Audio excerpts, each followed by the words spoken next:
Nous observons aujourd'hui l'émergence de ce concept qui est à la fois ancien et nouveau. Et je vais me servir de cet exemple pour montrer comment les connotations liées à un concept sont extrêmement importantes sur le plan géopolitique et sémantique et sur le plan éthique. Donc mon approche défendra l'idée des aires culturelles en tant que problème éthique de la relation à l'autre.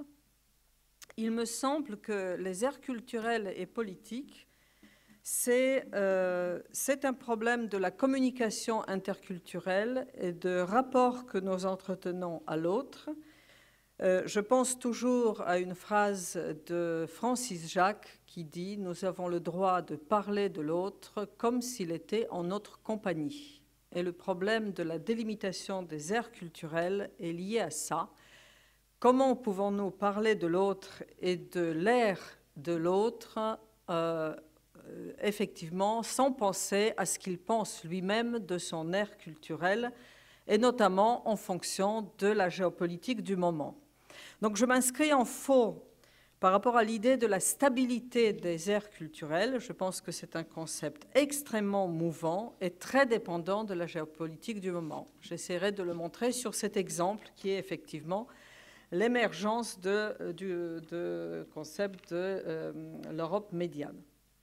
Alors pourquoi aujourd'hui le regain d'intérêt pour l'Europe médiane, qui n'est pas nouvelle du tout, et pourquoi aujourd'hui ce concept de l'Europe médiane est réactualisé, et notamment en France? C'est d'autant plus intéressant que les pays en question ou les cultures en question n'utilisent pas forcément ce terme. Donc je trouve d'autant plus intéressant l'exemple que les Tchèques, les Hongrois, les Slovènes, les Slovaques n'utilisent pas forcément ce terme. C'est les Français qui le proposent, sans être en désaccord forcément avec les chercheurs de la région, mais l'exemple est intéressant de cette dialogique entre ceux dont on parle et ceux à qui on parle.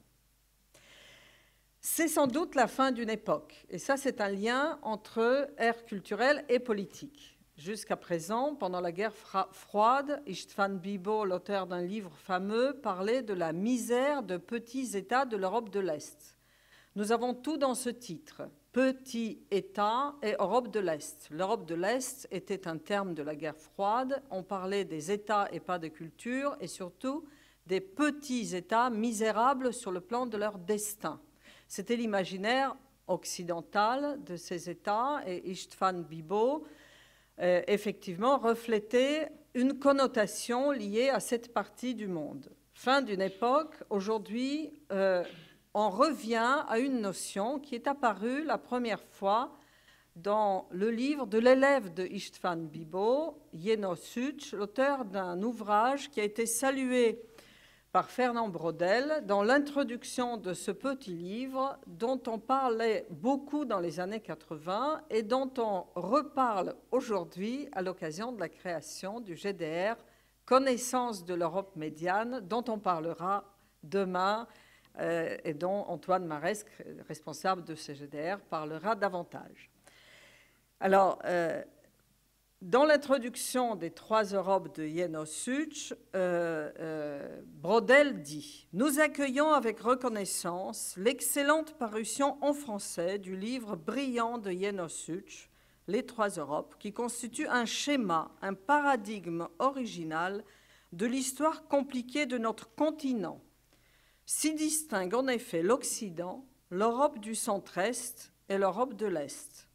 Les limites de ces trois Europes se déplacent au cours de leur longue histoire, mais déplacées plus à l'est ou plus à l'ouest, ces trois univers se maintiennent, s'affirment, se rapprochent, s'écartent et à chaque instant de leur destin s'expliquent l'un par l'autre.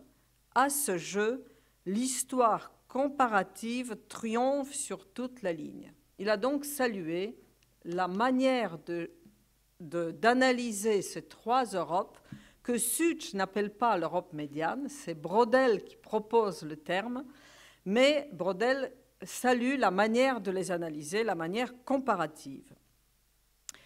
C'est l'Europe du centre-est qui est au centre, la Pologne, la Hongrie, la Bohême, qui est au cœur des explications, le cadre solide à partir duquel l'auteur aborde les deux autres Europes.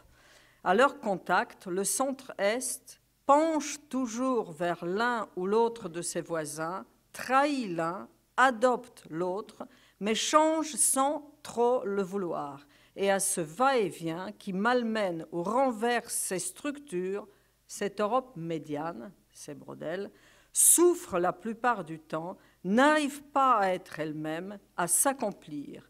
Est-ce en raison seulement de sa position territoriale, d'une mitoyenneté à laquelle elle ne saurait échapper?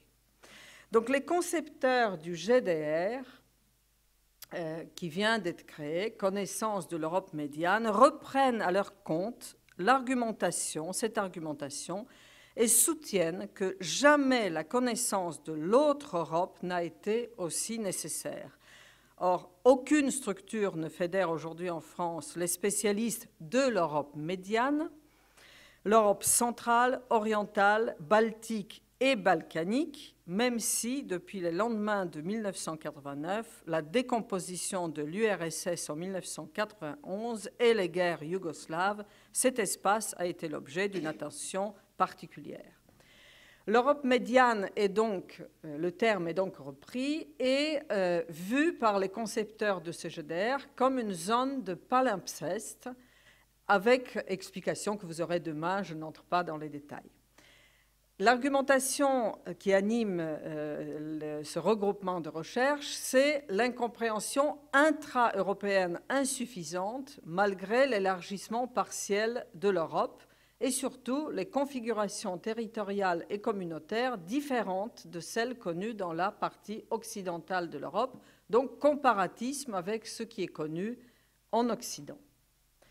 Moi, ce qui m'intéresse surtout, c'est les usages. Donc, je passe à mon argumentation sémantique. Et je vous ai dit, ce qui m'intéresse, c'est comment la recherche française, que j'observe depuis 30 ans, joue avec les mots concernant cet espace et dans quelle mesure l'observation géopolitique influence la connotation des mots. J'ai listé ici toutes sortes d'usages depuis plusieurs années, et à chaque fois, les usages reflètent l'état d'esprit des connaissances, à la fois communes et spécialisées, sur ce qu'on essaye aujourd'hui d'appeler l'Europe médiane. Donc vous connaissez tous une autre Europe, qui est d'ailleurs reprise dans le GDR Connaissance de l'Europe médiane, du prix Nobel de littérature Miłosz. Je reviendrai plus en détail sur cette dénomination très importante. L'autre Europe connue du livre de Rupnik, l'Europe du milieu beaucoup moins connue de Masłowski, l'Europe cadette pas du tout connue en français, traduction du polonais Młodsza Europa de l'historien lui-même connu pour ses travaux en France, l'Europe de l'Est, évidemment le terme extrêmement connu pendant la guerre froide, l'Europe centrale et orientale, le terme le plus utilisé notamment par le Quai d'Orsay comme les PECO, l'Europe du centre-est, qui était le terme le plus utilisé par le milieu de la recherche dans les pays en question. Ensuite, l'Europe centrale, poussée par Kundera, que j'expliquerai plus en détail. Et enfin, l'Europe médiane. Le cas emblématique, donc, d'une autre Europe de Miłosz, qui est un vrai cas de malentendu sur lequel j'aimerais m'arrêter un moment, parce qu'on est ici au cœur du problème sémantique de la traduction et des interprétations erronées. Le livre dont je vais parler sort en 1958 à Paris, en version originale polonaise, sous le titre Rodzinna Europa, ce qui veut dire l'Europe familière. Son auteur, futur prix Nobel de littérature, grand exilé de l'Europe médiane, à l'époque de l'Europe de l'Est, le publie dans une grande maison d'édition des exilés qui se trouve à Maison Lafitte et qui s'appelle l'Institut littéraire Kultura, inconnu des Français à l'époque, très connu par les exilés polonais. Très vite traduit en français, un an après, en 1959, chez Gallimard, se trouve le problème de titre de la traduction. Miłosz lui-même, dans l'introduction au livre, explique qu'il veut rendre l'Europe plus familière aux Européens, d'où le titre, l'Europe familière. Et il explique qu'il avait utilisé dans le livre un œil télescopique, c'est-à-dire un œil qui se place en même temps dans différents points du globe terrestre et à des moments différents de son histoire. J'ai décidé, dit-il, d'écrire un livre sur un Européen de l'Est, né à peu près au moment où les foules parisiennes ou londoniennes ont ovationné les premiers pilotes. J'ai décidé d'écrire un essai sur un homme qui ne correspond ni au stéréotype de l'ordre allemand, ni à celui de l'âme slave, en français dans le texte. Miłosz a fait part d'un sentiment ambivalent qu'il éprouve en France, en Europe occidentale, d'être à la fois d'ici et d'ailleurs, et d'être perçu lors de ses pérégrinations à travers l'Europe comme un cousin pauvre plutôt que comme un vrai membre de la famille européenne. Et tout au long de ce texte, il développe une idée maîtresse de la très grande familiarité avec l'Europe occidentale et avec l'Europe, du fait de son éducation cosmopolite à Wilno, en montrant notamment dans le chapitre qui s'appelle « Un voyage à Paris », sa très grande familiarité avec la France. Le traducteur, au contraire, insiste sur la très grande distance émotionnelle et culturelle avec cet Européen de l'Est qu'il ne connaît pas, puisqu'on est en pleine guerre froide, et l'étrangeté, l'exotisme et la distance qui le séparent de cet auteur polonais. Donc il choisit un titre, « L'autre Europe » avec majuscule, pour montrer ce que le lecteur de l'époque pouvait comprendre de ce texte. Il a donc naturalisé le titre, suivant la longue tradition de la traduction, pour le rendre plus lisible aux lecteurs de l'époque, et au contraire, feconder le propre par la médiation de l'étranger. Il a fait donc exactement l'inverse de ce que voulait Miłosz pour ses lecteurs. Ce qui est intéressant, c'est qu'ensuite, un Jacques Roupnik, grand spécialiste de ces pays, a repris le titre, il ne pouvait pas reprendre le même, mais tout comme, pour un livre sur la chute et fin du communisme, et ce titre est devenu presque un nom propre. La preuve, on parle jusqu'à présent de cette partie de l'Europe en l'appelant l'autre Europe, en se référant en cachette à Miłosz, en fait, à ce livre. Donc les Français connaissent cette partie de l'Europe en tant que l'autre.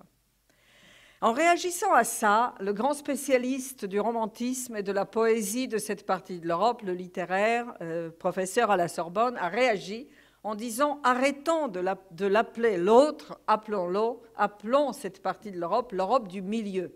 C'est son livre des années 80 où il a essayé de promouvoir l'idée du centre, mais pas du centre à la manière de la géopolitique allemande qui parlait de Central Europe. Il a donc voulu l'appeler l'Europe du milieu. Les Français n'ont pas du tout accepté cette dénomination qui a été très vite oubliée, pas le livre, mais le titre. L'usage le plus courant, c'est donc celui des pays d'Europe centrale et orientale, comme cet atlas littéraire.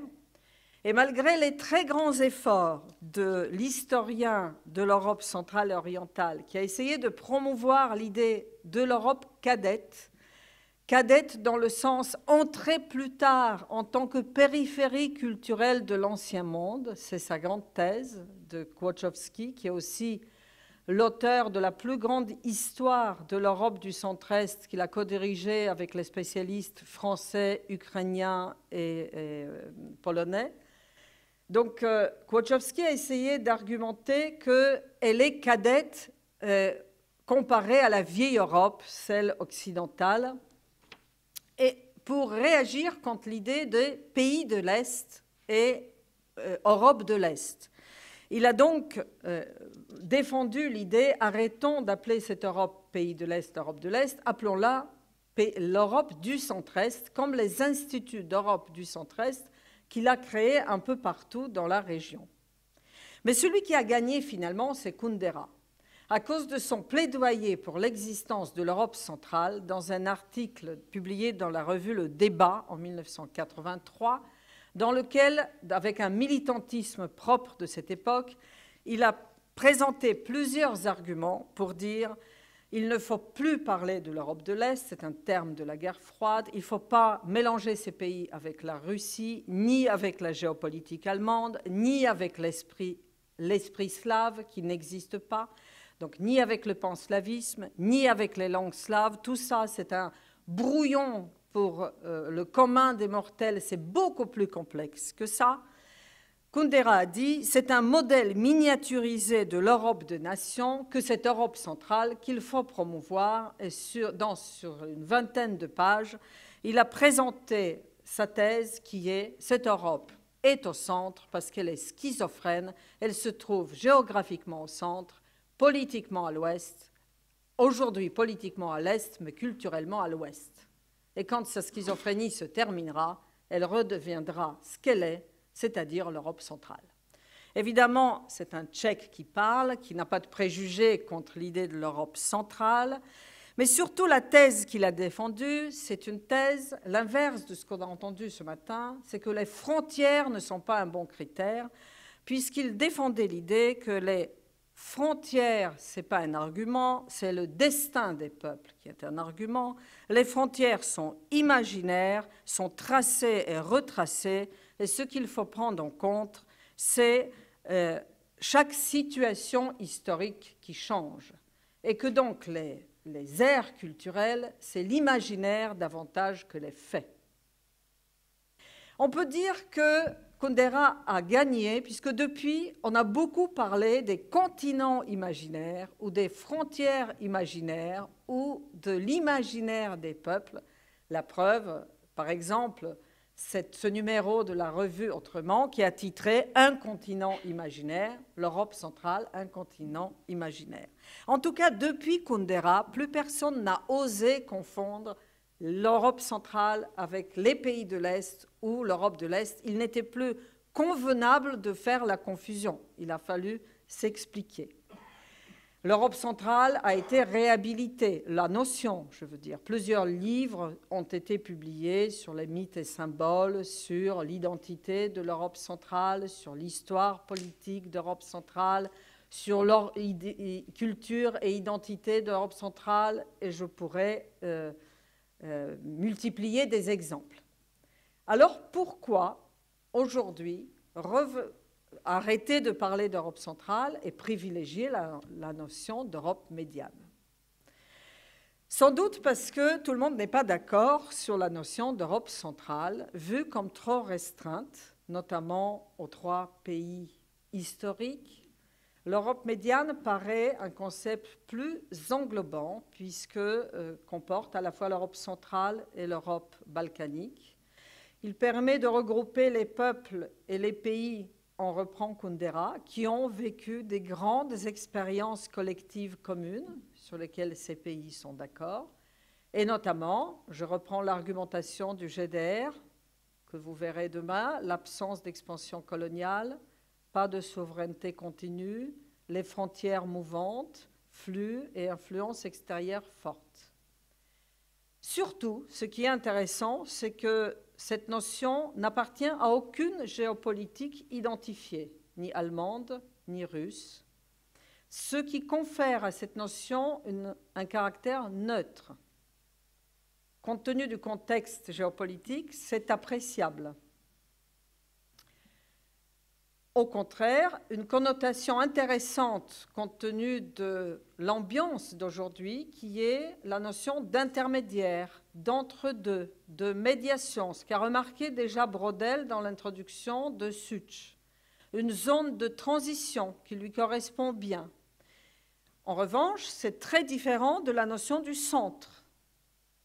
Effectivement, elle n'a jamais été au centre, au sens de l'Europe centrale qui donnerait le ton.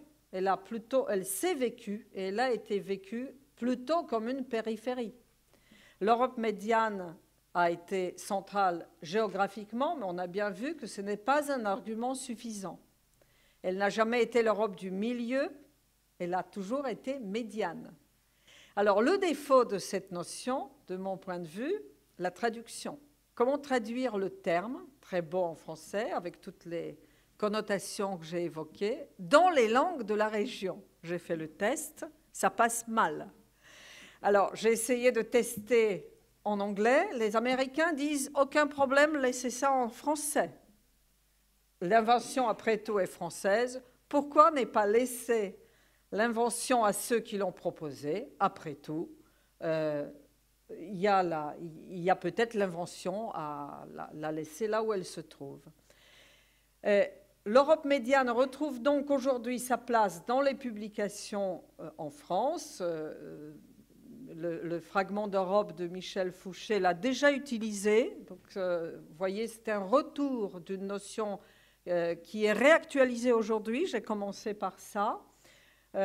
Aujourd'hui, vous voyez dans les publications plus ou moins récentes l'apparition de ce terme qui est repris, pas encore dans le grand public, pas encore dans l'enseignement, mais dans les publications après 89 sur l'histoire ou sur la littérature, sur l'histoire littéraire de l'Europe médiane, voire même en sous-titre, Paris, capitale culturelle de l'Europe centrale, les échanges intellectuels entre la France et les pays d'Europe médiane. Donc on réfléchit entre les deux, centrale ou médiane, ou histoire et pouvoir en Europe médiane. Donc l'usage commence à se stabiliser entre les deux.